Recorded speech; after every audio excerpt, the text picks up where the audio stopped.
कनाई और उसका दोस्त ओस्प्रे गांव से होकर साइकिल चलाकर एक नई दुकान पर चाय पीने जा रहे हैं।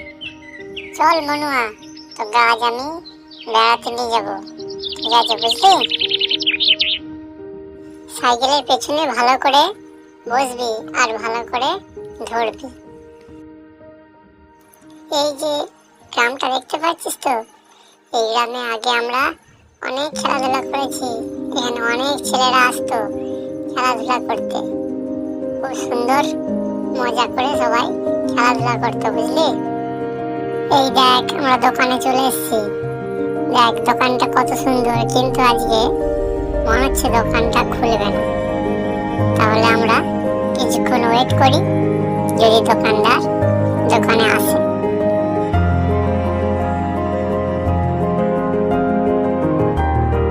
अरे दादा, दुकान का खुलते तो लेट हो दोस्तों, अगर आपको पसंद आए तो लाइक, कमेंट और सब्सक्राइब करें।